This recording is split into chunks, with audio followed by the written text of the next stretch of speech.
దాదాపు 1000 ఏళ్ల నాటి కాకతీయ కాలంలో ఉపయోగించబడిన గ్రైండింగ్ స్టోన్ గురించి మనం మాట్లాడుకుందాం. యాదాద్రి భువనగిరి జిల్లా రాజపేట మండలం కురారం గ్రామంలో ఉన్న త్రికూట బసవేశ్వర ఆలయ ప్రాంగణంలో ఇది దొరికింది. ఈ రుబ్బురాయి మరియు ఇక్కడ ఉన్న ఈ నంది విగ్రహం రెండు కూడా ఒకే రకమైన బ్లాక్ స్టోన్తో చేయబడ్డాయి, అంటే నల్లరాయితో చేయబడ్డాయి. అప్పట్లో ఆలయంలో నివేదన కోసం, అభిషేకం కోసం గంధం వంటివి మరియు మన శస్త్రచికిత్సల ఆయుర్వేదాలు మూలికలు నూరడానికి ఈ రుబ్బురాయిని ఉపయోగించేవారు.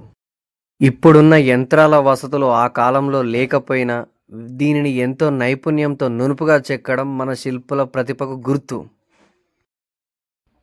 శాసనాలు, అక్షరాలు లేకపోయినా ఇది మన ప్రాంతీయ చరిత్రను మరియు జీవన శైలిని తెలియజేసే ఒక గొప్ప సాక్ష్యం ఈ రుబ్బురాయి. ఇటువంటి మన వారసత్వ సంపద కాపాడుకోవడం మనందరి బాధ్యత. నేను మీ వినయ్ గోలి.